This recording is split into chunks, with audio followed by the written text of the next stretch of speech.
बूंदी राजस्थान का एक खूबसूरत शहर जिसे अरावली पर्वतमाला ने अपनी गोद में बैठा कर रखा है। बेजोड़ कलाकृतियां वाली बावड़ियां और छतरियां इस शहर की गौरवशाली इतिहास की कहानी बयां करती है। यहाँ के तारागढ़ किले के बारे में रुडयार्ड किपलिंग ने कहा था कि इसे इंसानों ने नहीं बल्कि भूत प्रेतों ने बनाया है। सुरंगों का किला, रंगों की बारात, चूरमे की मिठास और चांद के आकार वाली पहाड़ियों की खूबसूरती, इन सबको मिलाकर बनता है बूंदी शहर। जयपुर, जोधपुर और उदयपुर जैसे हेरिटेज शहरों से खूबसूरती के मामले में जरा भी पीछे नहीं है बूंदी। आज हम आपको बूंदी के अनसुने तथ्य और खूबसूरत पर्यटन स्थलों के बारे में बताएंगे और साथ ही बूंदी की खूबसूरत छठा भी आपको दिखाएंगे। दोस्तों, आज का वीडियो देखने के बाद यकीन मानिए कि आप बूंदी शहर जरूर घूमने जाएंगे। तो चलिए बूंदी की सैर करने चलते हैं, लेकिन इस सफर की शुरुआत से पहले आप हमारे चैनल को जरूर से सब्सक्राइब कर लें। बूंदी जिले की स्थापना राव देवा हड़ा ने सन 1242 में जेता मीणा को हराकर की थी। नगर के दोनों पहाड़ियों के बीच बूंदी की नाल नाम से प्रसिद्ध नाल के कारण नगर का नाम बूंदी रखा गया। बाद में इसी नाल का पानी रोककर नवल सागर झील का निर्माण करवाया गया। दोस्तों, बूंदी को परिंदों का स्वर्ग कहा जाता है। छोटे काशी के नाम से प्रसिद्ध बूंदी जिले में प्राकृतिक सौंदर्य है। यह जिला अपनी संस्कृति, लोक परंपराएं और ऐतिहासिक धरोहर व स्थानीय पक्षियों की पसंदीदा जगह के रूप में प्रसिद्ध है। अरावली की पर्वत श्रृंखलाएं बूंदी को और भी मनोहरम बनाती है। वन्य जीवों से बूंदी स्मृत एवं के लिए प्रसिद्ध है। नैसर्गिक सुषमा शेषमर्द इस अंचल में जलाशयों के तटों व वृक्षों पर विचरण करते देशी विदेशी पक्षी और संघन वनाच्छादित क्षेत्रों में उन्मुख घूमते वन्य जीवों से बूंदी जिले की एक अलग ही पहचान बनती है। दोस्तों, राजस्थान की शिक्षा नगरी यानी कि कोटा का पड़ोसी है बूंदी। कोटा और बूंदी के बीच की दूरी सिर्फ 38 किलोमीटर की है। अगर ट्रेन से कोई जाना चाहे तो बूंदी जंक्शन के लिए टिकट कटाए। बाई एयर जाना है तो जयपुर या फिर कोटा एयरपोर्ट पर आप लैंड कर सकते हैं। जयपुर से बूंदी करीब 230 किलोमीटर दूर स्थित है। बूंदी के सफर पर आप निकले हैं तो रास्ते में आपको खूबसूरत नज़ारे हरियाली नजर आएगी। ऐसा इसलिए क्योंकि बूंदी जिले के 1542 स्क्वायर किलोमीटर के भूभाग पे तो सिर्फ वन ही वन है, यानी कि 26% जमीन पर तो जंगल ही जंगल है। फ्रेंड, इससे आप ये अंदाजा लगा सकते हैं कि कुदरत ने बूंदी को कितनी खूबसूरती से बसाया होगा। पर्यटन के मामले में तो बूंदी इतना बेमिसाल है कि विदेशों से इंसान ही नहीं परिंदे भी यहाँ घूमने आते हैं। दोस्तों, बूंदी की आन बान शान और पहचान है यहाँ का तारागढ़ फोर्ट, जो बूंदी रियासत के इतिहास के अनसुने किस्सों को बयां करता है। राजपूत शैली में 1345 ईस्वी में निर्मित यह किला बूंदी की सबसे प्रभावशाली संरचना है।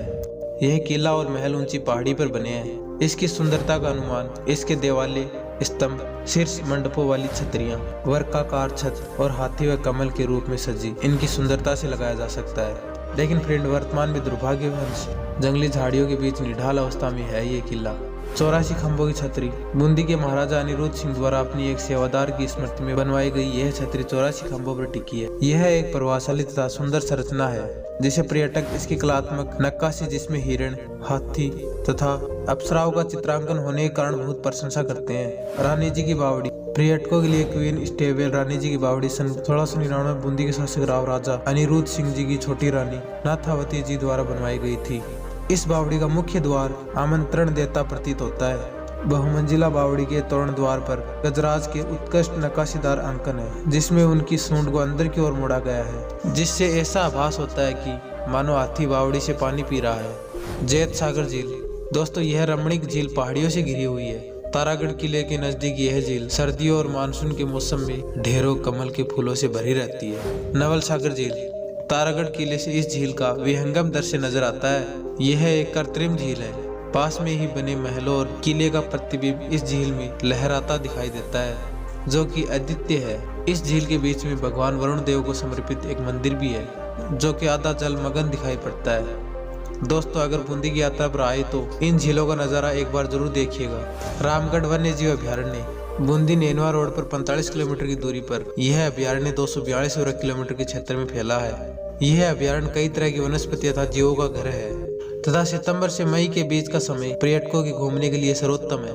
सन 1982 में बना यह अभ्यारण्य रणथंभौर राष्ट्रीय उद्यान के बराबर महत्वपूर्ण है। रामगढ़ पैलेस महल में कई राजमहल हैं, जो केंद्रीय राजसी निवास को घेरते हैं। शहर के विभिन्न शासकों ने इन छोटे महलों का निर्माण करवाया था।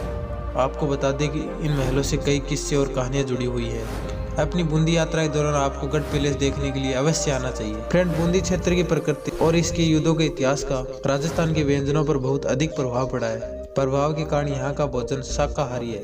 पानी की कमी के कारण यहाँ के व्यंजन में दूध का इस्तेमाल किया जाता है, जिसकी वजह से यहाँ के भोजन दुनिया के अन्य हिस्सों में भी काफी ज्यादा लोकप्रिय है। यह व्यंजन पारंपरिक रूप से एक थाली में परोसा जाता है, जो एक ही बार में परोसी गई कई व्यंजनों के साथ एक बड़ी प्लेट होती है। दाल बाटी, चूरमा, गट्टे की सब्जी, लल्ला मांस और केसरी अमरुग यहाँ का प्रसिद्ध भोजन है, जिसका स्वाद आपको अवश्य लेना चाहिए। बूंदी शहर घूमने जाने का सबसे अच्छा समय।